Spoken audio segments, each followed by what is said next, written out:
possible d'avoir l'identité des ministres et DG susceptibles de faire l'objet de poursuites. Vous savez, si j'ai tenu à citer la qualité des personnes susceptibles de faire l'objet de poursuites, c'est sur le fondement du rapport de la Cour des comptes. La Cour des comptes a décrit des faits susceptibles de revêtir une qualification pénale. Il y a eu effectivement des malversations qui ont été commises, qui sont présumées avoir été commises, et ces malversations ont été bien décrites et le montant dissipé ou les montants dissipés bien spécifiés. Le problème qui se pose est surtout de savoir qui sont susceptibles,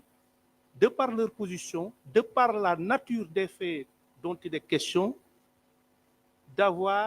qui sont susceptibles d'avoir commis ce genre de malversation. Et la nature de ces infractions, la position des personnes susceptibles d'avoir commis les dites malversations ne peuvent être, à la lumière des faits qui nous ont été livrés par la Cour des comptes dans son rapport, que d'anciens ministres. Pourquoi? Parce que la gestion auditée, ou les gestions auditées, c'est de 2019 au 31 mars 2024. Et de ce point de vue, les ministres qui pourraient être mis en cause ne peuvent être que des ministres qui ont eu à exercer leur fonction ministérielle durant cette période. C'est aussi simple que ça. Ensuite, il y a des directeurs généraux durant la même période, des comptables, des gestionnaires et d'autres particuliers sans autre précision. Donc, la question est aussi simple. Et le rapport a été publié hier. Que je sois aujourd'hui en mesure de vous dire que tel et tel pourrait être poursuivi, c'est tout simplement me lancer dans une entreprise, dans une sorte d'aventure, c'est-à-dire une entreprise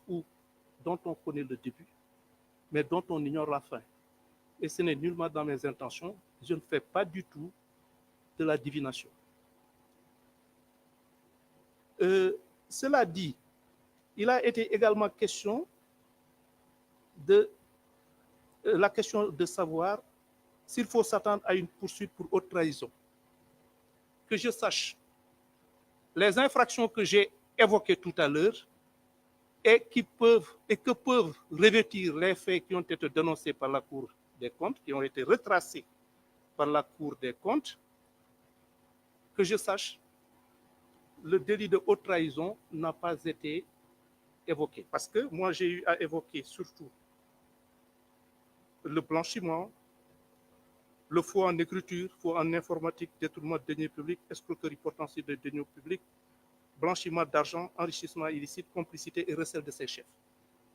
Il est vrai que nous sommes dans une dynamique d'enquête. Et une dynamique d'enquête peut aboutir n'importe où. C'est dire donc que, encore une fois, rien n'est exclu. Nous sommes là pour faire toute la lumière sur des faits nébuleux qui ont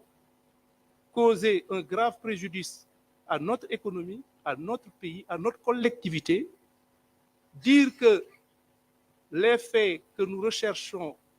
vont concerner telle personne ou telle autre personne, vont revêtir telle forme ou telle autre forme, c'est-à-dire pourraient effectivement conduire à l'arrestation ou aux poursuites de telle, je ne pense pas être en mesure de le faire et je n'ai nulle envie d'entrer dans des considérations que je ne maîtrise guère. su may lay tontu léegi si li nga ma laaj si laaj bu jiitu bi ngay wax ni ndax mën naa la wax yan ministre ak yan DG ñoom la ñu war a topp su ma tontu woon si sa laaj bi si anam yi ngay xaar su boobaa nga war ma jàppee luxuskat ndaxte fi ma nekk nii moo di dama ñëw Cour des comptes def benn rapport wax ni def nañ nangam def nañ nangam def nañ nangam leeral ko lool ni nangam yooyu ñu def li ma leen wax moo di ñi nga xamee ni anam yi nga xamee ni moom la ñu saytoo mbir mi waxe ko noonu ñi nga xamee ni ñii ñoo man mi dañuy soog a tàmbali rek am yéene ubbi enquête boo xamee ni bii sax tàmbaleegul donc su boobaa su ma la waxee ni diw ak diw la nga war ma tam dëmm sax su la neexee voilà bon li ñu wax ni ma aussi ndax war naa mën a ndax mën nañoo war a topp kenn pour haute trahison si infraction yi ma wax léegi yaakaaruma ni wax naa fi lu jëm si haute trahison infraction yi ma leen limal moom mooy faux en écriture faux en informatique détournement de deniers publics escroquerie portant sur des deniers publics blanchiment d'argent et enrichissement illicite complicité de ses chefs maanaam ñi nga xamee ni ñi ñoom ñoo nekkoon si palace yoo xamee ni war nañoo mën a laale ci li nga xamee ni lii moom la Cour des comptes saytu léegi nag enquête la enquête man xam naa si sama carrière ni di nga tàmbali benn enquête boo xamee ni lii ngay wër gis si loo xamee ni taxul woon a jóg moo tax su ma la waxee ni lii la ñuy saytu moom mooy ñi nga xamee ni Cour des comptes leeral na mbir mi nit ñi nga xamee ni def nañu jëfin yi nga xamee ni ay jalgati la si anam yii lañ ko defee te lii la luubal nañ loo xamee ni ay milliards yoo xamee ni lim bi itam wax nañ ko léegi liggéey bi nga xamee dañ koy def ñoom yombalal nañu ko loolu la ñuy toppat seet ñi nga xamee ni ñan ñoo nekkoon si ay palace yoo xamee ni war na leen mën a may ñu def lii nga xamee ni lii tey jii moom la ñuy tawat war a di saytu ñan ñoo ko def su topp leen ak teg leen njaru yoon jaadoo ñu def ko te jàpp naa ni mbir mi tëdd na tëdd boo xamee ni bii jéggi dayoo boo xamee ni bii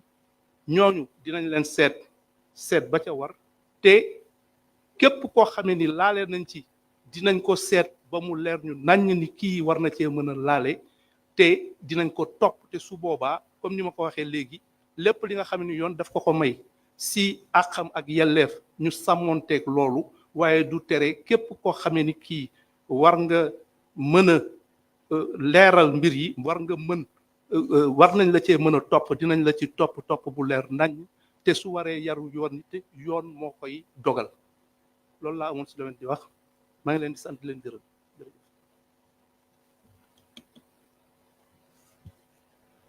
Voilà, nous allons donc, avant de clôturer la séance, donner la parole au ministre secrétaire général du gouvernement. Monsieur Lo, vous avez la parole. Jërëjëf, monsieur le ministre porte-parole du gouvernement. Ci laaj bi suñu mbokk Bloomberg bi laaj dafa dellu si ci li ñuy wax agence de notation ndax loolu day faral lu muy ñëw mooy ne yéen a dugal seen bopp mënoon ngeen a def lii agence de notation yi biñ ko defee mois de septembre wax ko Sénégal agence de notation yi koy topp kenn moo ci ñëw ne ko man danaa la defal lii danaa la defal laa wàññi te mooy li may wax rek yéen ñëpp yéen a ngeeg seeni njaboot ci kër ga ñun fi mu toll suñu note mën nañ ne ñu ngi ci 13/20 moom lañ ñuy noté fi mu toll bu dee 20 ñu ngi 13 dëkku Afrique yi ñi ci am 13 dañ leen doon wàññi dëkk Afrique yi ñi ca ëpple lu ñuy am du weesu 14 donc ñu ngi ci diggante 12 ak 13 kenn ki ban waxee 26 septembre dafa ñëw am lum ci wàññi maintenant moom dem na ne nekkatu leen 13 dañ leen di yóbbu 12 te pourtant leen waxoon lu garaaw la lii ñu waxaat ñoom danañ ko saytu waaye ñoom sóoraale woon nañ déjà ne lii war a xew na ba pare te ñoom lu ci bëri seen liggéey dañ ko teg ci yoon mooy danañ dellu si waat ci santeeg ak ministère des finances ci santeeg ñëpp buñ paree ne bi ñu xoolee yëf yi fii lañ koy nar a yóbbu waaye xam nga lu leen amal solo ñoom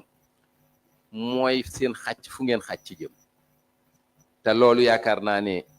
semaines yi wala fan yi ñu jëm premier ministre dana ko leeral waxoon na ko ci déclaration de politique dana ko waxaat am nañ yaakaar ne ñi nga xam ne ne ñoom li ñuy wax dal nañ seen xel mën naa am ñu def ñu li ñuy wax outlook négatif c'est-à-dire yéen ñi ngi leen di bàyyi xel waaye suñ xel dalul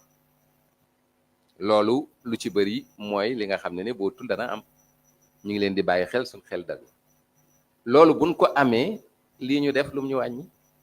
donc loolu bu mu tiital kenn ndax am na ñuy wax waaw agence de notation yi nangam loolee seen liggéey bu nu gisee ñun fa nu jëm suñu yéene du ne 13 bi 13 mooy lin am ñun suñu yéene mooy yegg 15 incha allah te mën nañ fa yegg 15 sur beneen bi ministre bi junj na ko mooy ne waxtaan wi booba ba léegi mi ngi continuer ak FMI Fonds monétaire international ak Banque mondiale ma fàttali ko actionnaire lan ci ñooñu actionnaire lan fa mu neex leen mu naqari leen danañ continuer waxtaan ba nu demee Washington waxtaan ak ñoom waxtaanu gu xóot lan am ak ñoom ndax nee nañ leen defuñu lii pour yéen suñ bopp tax ñu koy def ministre bi commencé ne waxaat ak ñoom danañ dellu si bu nu dellu si li ñuy wax misreporting mooy ne waxu leen li am ban demee octobre avril bi danañ dellu si ñoom